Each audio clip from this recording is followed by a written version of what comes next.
Okay, welcome back to Conduct Detrimental. We have the man of the hour as our special guest this week, the chairperson, Senate chairperson of the Joint Committee on Economic Development and Emerging Technologies in the Commonwealth of Massachusetts, Senator Eric Lesser. Welcome back. Finally. Hey, Dan. Some told us this day would never come, right? Sports betting completed in the Massachusetts legislature. So very exciting. Yeah, it is. You know, the origin of this dates back, I think, to 2019. I remember when the first bills were introduced and you had hearings and it just kept going for a couple of years. So why did it take so long? And what was the secret to your success this time in July 2022? Well, Dan, first, just want to thank you because you and I connected a couple of years ago at this point, and your expertise in sports betting and in sports law really helped us. And following a lot of your work and a lot of your writing, really helped myself and the other conferees and the other legislators that were working on this. And I remember us talking, well over a year ago about the different kind of permutations of the bill, and you were always a really thoughtful sounding board. You always asked great questions, so I just want to thank you because it was a long time coming. Well, so look, this process started, right, Dan, after PASPA was overturned by the Supreme Court, which was back in 2018. So we've been kind of handling and dealing with the sports betting question ever since then. I think ultimately what turned the corner was a few things. One is really all of our neighboring states and Massachusetts have sports betting now. Connecticut, Rhode Island, New Hampshire, New York, and basically every state in the Northeast. So really all of our neighbors in every direction. The only exception I think is Vermont, but we'll see what happens there. And then there was also, I think, a growing realization that you really can do this safely, right?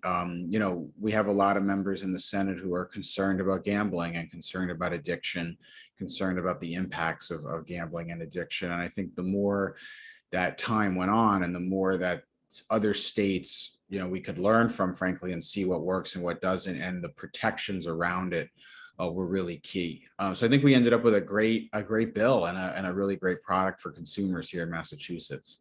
Yeah, how did you we know how you ultimately came down on the issue of collegiate sports wagering, but was that the main sticking point among the conference committee members? What was some of those conversations like about around collegiate betting and how to thread that needle? I mean, there were a lot of differences, frankly. I mean, the bills were very different, the House and Senate bills, which was part of what made this, such a white knuckle, end of session situation. But college was certainly one big one. Just for people who might not be familiar with Massachusetts, part of the specific concern around college was all 10 Division I programs in Massachusetts were pretty vocal about saying that they didn't want betting on their campuses. They didn't want betting on their athletes. And that's just a big concern. That was a big issue for senators. There was a lot of concern around that. So we ended up with this compromise of you're allowed to bet on college sports, just not on Massachusetts based teams. But there was an even additional exception to that we agreed to, which is for tournaments. March Madness, the Bean Pot, which is popular for people in New England, that we would allow betting. But what we wanted to avoid was the smaller campus, smaller team, lower profile programs that were really telling us, hey, this isn't something we want. This isn't something we can keep safe on our campuses. And I think we got there with the compromise we reached. Okay, yeah, that was one of the, I think, trends that I've noticed nationally, where the carve-outs not only were with respect to the in-state colleges, but it was an exception to the exception by allowing gambling or wagering on some of the tournament games in which those schools happen to participate, in which there would be sort of more visibility around those games and maybe less of an integrity risk. Would football bowl games qualify under that exception? Yep. Yeah, they would. Yeah. Okay. At least the way I understand the language. Yeah. I mean, the language is four or more games is how tournament is defined. So, the Bean Pot would qualify. March Madness, the bowl games would qualify as well. The idea, Dan, is just as you said, which is, when you're at that level of play, there is a lot more visibility. There tend to be more resources, and the programs are just at a more mature stage. They can handle, that kind of interest and that kind of volume. Okay, all right. Well, I'm going to go sort of out of order, and I just read the bill in its entirety in 2 words. Of all the words in here, it's almost 1,022 lines. The 2 words I'm going to throw at you and ask you to tell me what it means or what they mean: other events. I saw language called other events, which to me connotes that the Massachusetts Gaming Commission would have the authority to allow wagering on non-sporting events, such as the NFL draft, the Academy Awards, anything that wouldn't necessarily include an athletic competition. Could you shed some light on what the words other events mean? And do I have the right, sort of angle on this?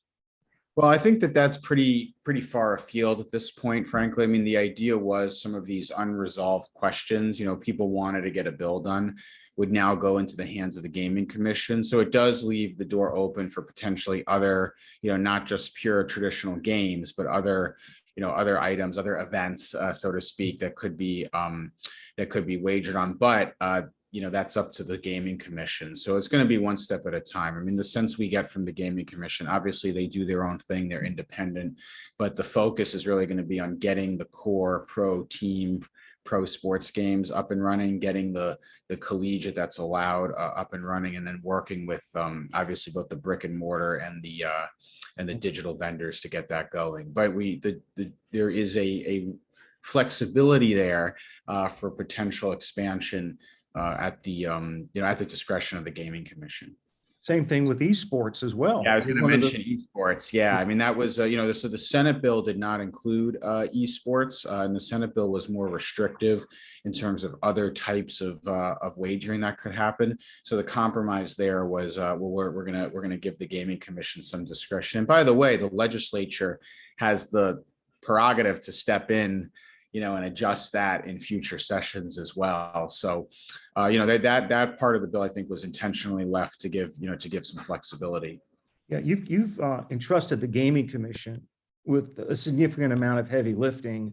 For example, one of the debate points, or I guess differences, was on the issue of advertising restrictions. The Senate bill included a whistle-to-whistle ban on sportsbook advertising from 5 minutes before the game and through and including the end of the game plus 5 minutes for all live, televised, and streamed sporting events. You've excluded that language from the final bill. Is there a reason for that? And does that reflect, trust and, just you really have a high degree of confidence in the Gaming Commission getting this right?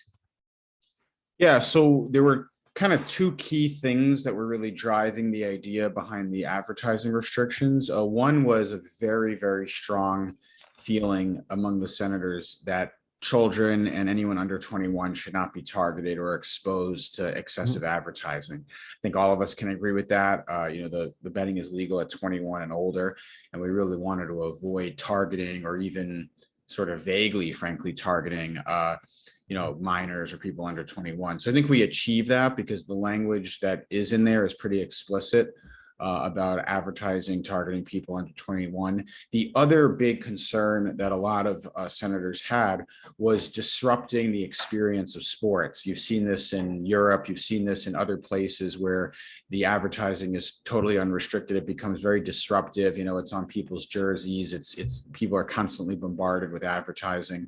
And I think giving the Gaming Commission discretion, especially with some instructive language about in-game play, will achieve that, and we'll see. We'll see how it plays out. Again, the legislature could always step back in there if it doesn't play out the way we hope. But our sense is that the language we do have is prescriptive enough, but also gives the Gaming Commission the authority and the flexibility, to issue the regulations that they think are appropriate. Yeah, and I think their white paper on responsible gaming and advertising earlier in the calendar year may have given you some insight into the Gaming Commission's thinking about how they might approach the issue, so that maybe they're a little bit ahead of the curve in thinking about these issues, and you have some confidence of where this process may end up.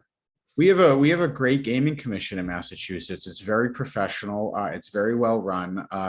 I've sat on the Gaming Policy Advisory Council for the last several years, where I work closely with the gaming commissioners and also with the chair, Kathy Judd Stein, and they do a great job, and they're thorough, and they have a great research team. So we have a lot of confidence in them to get it right.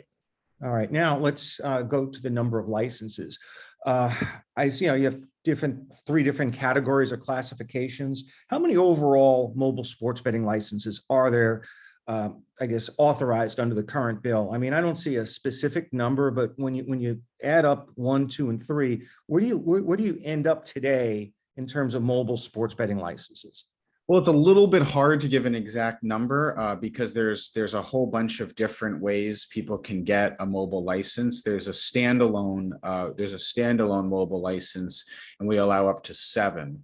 And then there are also two what's called skins per brick and mortar casino, as well as potential digital licenses attached to the horse tracks. And there's at least in theory, the potential for more horse tracks to come online that would allow digital licenses. So, my sense is that it'll be anywhere from 8 to 9 to 14. Is probably the range where we're looking. But again, that's going to be under the discretion of the Gaming Commission, because they're going to be doing the vetting, they're going to be processing the applications for the licenses, and they're going to be issuing the licenses. The goal, Dan, was to be in between some of the most restrictive states, like, for example, New Hampshire, where there's one license to one vendor, versus other states where there's maybe a process that's too open and creates some vendors or some actors that don't necessarily have the credentials or the background to operate responsibly. So the idea here is a competitive market. Under, I think, our plan and our law, consumers in Massachusetts are going to have a lot of options for who to go to and how to wager on sports. And I think that's going to drive a lot more competition, create a better product. Will the 7 Category 3 licenses be decided by competitive bidding? How are the 7, determined by the Gaming Commission? Well, we give some level of instruction in the law, but the Gaming Commission is going to be issuing formal guidance and regulations, and they had a meeting last week where they began to lay that process out. But those will be standalone digital, meaning that they will not need to be attached to an existing casino or horse track. Okay, you want to spur live racing in the Commonwealth of Massachusetts. As of today, there are no horse race tracks that operate live thoroughbred racing. So under your new proposal, or I guess the law or the bill that's about to be signed into law, you allow, I guess, a mobile skin for every live thoroughbred horse racetrack. That doesn't necessarily have to have been in operation by a date certain. Right. So it allows an uncapped number of Category 2 licenses for live horse race operators. Is that the thinking behind it? Yeah, so the idea behind it is to first acknowledge that horse racing was kind of the original sports betting, and a lot of horse track operators had invested in and had been committed to the state for a long time. But there was also a belief, Dan, and a desire in the legislature to help promote this industry. It supports a lot of rural economies in Massachusetts. It helps protect open space in a lot of areas, and it's part of the economic development mandate of the legislation, because it will help potentially spur new horse tracks and new developments around the state, including in areas of the state outside Boston, that don't have the same type of high tech and life sciences ecosystem supporting people. So that was a big part of the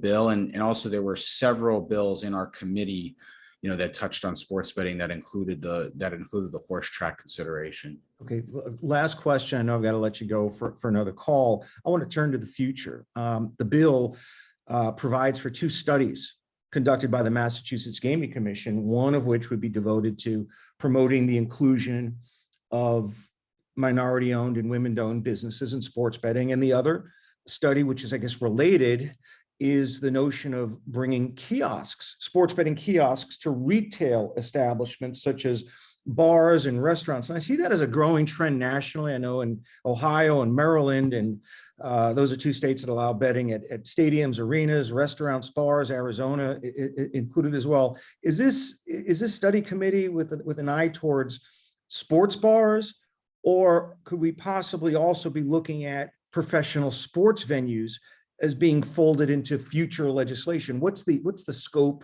of this type of study, and what's the goal?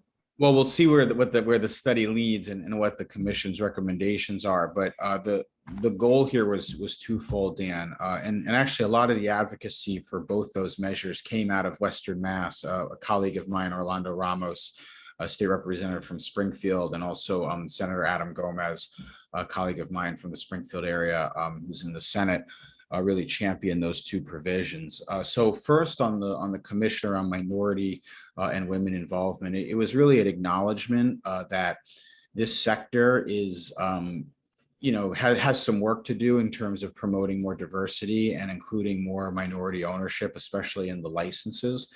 So the commission is really going to be looking at and providing recommendations both to the legislature and potentially to the gaming commission on ways to promote more diversity, promote more small business involvement.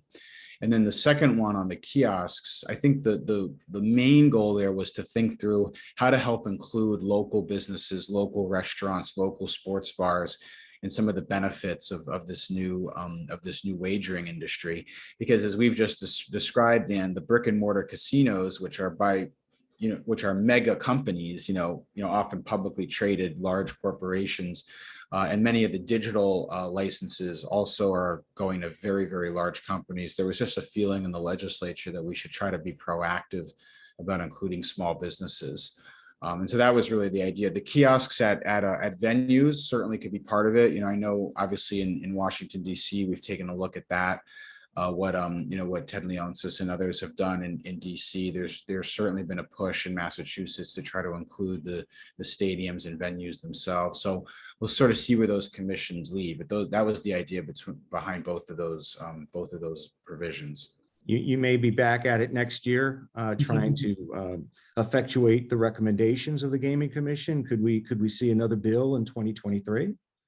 I mean, let's not get ahead of ourselves. The ink's not dry on the core bill here, but the idea is look, we're always making adjustments. The legislature is making adjustments to all kinds of laws and policies. We've set up a new industry. It didn't exist last year, and we're going to see how it all plays out. We wanted to get it up and running, but there are mechanisms in this bill to keep an eye on it and to make recommendations back on changes and tweaks. Okay, well, I think our time, unfortunately, is up, Senator Lesser. We'd love to have you back because we've only begun to scratch the surface in talking about the entirety of this bill. We haven't even touched on the responsible gaming provisions. Maybe we'll do that in a future episode. Absolutely. I thank you for your time, and thanks for all of your hard work in finally bringing sports betting legalization to fruition in the Commonwealth of Massachusetts. And hopefully by the Super Bowl in 2023, we'll all be able, not me, but you'll be able to legally place a bet in your home state, as will everybody else. So congratulations on a job well done, and thanks for joining us, and good luck in your quest to become the Lieutenant Governor of Massachusetts. Hey, thanks, Dan. Yeah, talk to you soon. We'll be back. All right. Thank you, Senator. Bye-bye. Bye-bye now. Stop recording.